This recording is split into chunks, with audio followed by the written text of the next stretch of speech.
How we doing there, boys and girls? Manthieus here, and welcome back to another video. So, in a little bit less than a week at this point, the Dragon Isles will be available, the expansion will go live, and they're doing what they usually do. They're pushing a global release for this version of the expansion. This has led some people to think about, well, it's happening on like a Monday, Tuesday. Normal reset doesn't happen until Tuesday if you play on Team NA or Wednesday if you play on Team EU. Does that mean that we have to like zerg to max level really quick to get some of the weekly stuff done, get our first pass of Mythic Zero dungeons complete? And this got some people troubled, and Blizzard have come forward with an answer, which is really nice to hear.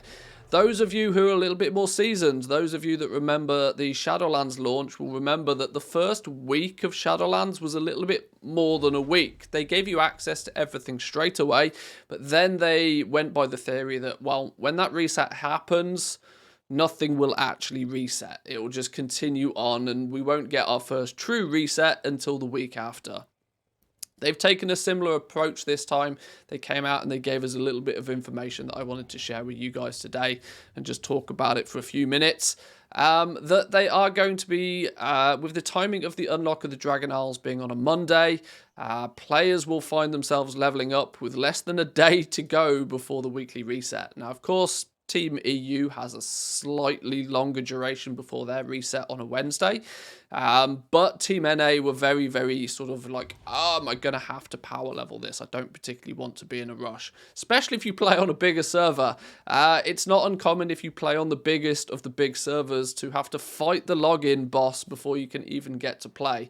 I'm actually contemplating moving some of my characters to one of the biggest realms in the EU, which I still haven't quite decided if that's going to be a good move or not. I really like the hustle and bustle of the big servers, but one of the downsides of an expansion launch is the login boss. You might have to sit in a queue just to log into the game, unless you can get up at 3 o'clock in the morning and get in that queue nice and quickly.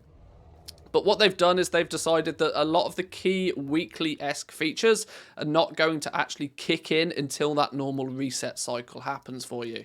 This is going to include the Mythic Dungeons, so you're not going to be able to do any M0s, even if you power level all the way to 70 quickly. There's a weekly chest, a weekly strongbox from a little side quest area, a mini event that I won't give too much details on. Some of you will already know what it is if you've got access to the beta anyway. The Siege of Dragonbane Keep. You usually get a box once a week from this. That's not going to kick into play. The Grand Hunt spoils, these are part of one of the new 4 factions in Dragonflight. You can go out, you can complete hunts, and upon completion of those, there's often some loot for you to have. They're not going to kick in straight away either. The Community Feast is another sort of side activity for the Tuskars, another one of the major factions. That's going to kick in after a few days. The Aiding the Accord weekly quest is your, consider it like your meta quest for the week. In 9.2, we had patterns within patterns. That same equivalent quest, which for reference I can actually showcase here. We're in Valdrakken at the moment. This dude, once you get into the main capital city, smack bang in the middle, he's the fella that's going to offer you the Aiding the Accord questline. That's not going to kick into play either. There's going to be lots of this. There's going to be a sizable amount of stuff that's not going to be accessible straight away. And the things that are of high importance to me is the Show Your Metal weekly quest. This is a profession-esque quest. It's not really a quest. You go speak to a dude and he gives you 50 artisans metal. Or sorry, he gives you a sum of artisans metal. The amount he gives you is based upon your standing with that faction.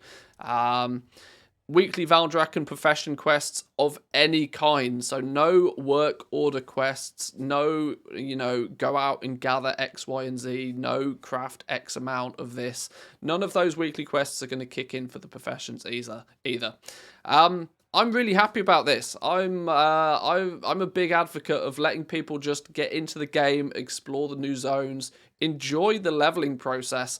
Dragonflight is actually really quite fun to level through, especially once you've done it the first time and you kind of have your bearings together. If you've played the beta at all, you'll be in a good spot to land. You'll be able to go have a play with dragon riding. You'll be able to fly around, collect all those glyphs and get your dragon nice and speedy.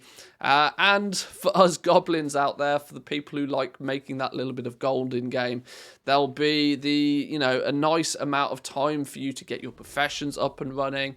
You can maybe go do a bit of gathering, get yourself up to speed, get some of the new materials in your bags, and take the game at a reasonable pace. I really like this approach, and I'm really glad to see that Blizzard has taken this approach and that they've come out and clarified exactly how it's going to work. So for most of us, week 1 is going to be like 8 days instead of 7. It's going to be a little bit longer, and it's going to give us a little bit more time to explore everything. Obviously, the things are going to ramp up quite quickly from that point onwards, though, because once I think it's December the 12th, the second reset kicks in. Then not just the basic raid, not just normal or heroic kicks in. Everything. Have it all. Go. Get all of the endgame content sorted before Christmas, I guess, is the approach with this. So it's going to go from a very nice casual pace to all hell breaks loose and everything goes crazy. But at least with that initial sort of more casual approach at the beginning, it gives you plenty of time to get in, get your bearings, get a bit of leveling done, play around with the new profession system, play around with the new 4 factions, grind out some renown, and just have fun. This is the key element, really, just have fun. No need to really feel as if there's any power level or zerging that needs to be done. Obviously, if that's what you enjoy, go ahead, do it. I'm not going to stop you. You can blast through it in 5 minutes if that's your prerogative. But I think it's going to be nice to be able to step foot into the Dragon Isles and take things a little bit more casually. But I'll leave it there for today, boys and girls. A slightly shorter video. I'm working on some profession some profession leveling guides that will start hitting the YouTube channel in the next day or two. So make sure you stick around, stay subscribed for those ones. And within a matter of days at this point, we'll be in the Dragon Isles, and it'll all be go. So I'll leave it there. Hope you enjoyed the video. Give it a like if you did. Consider subscribing if you're new around here. And I'll see you all next time. Peace.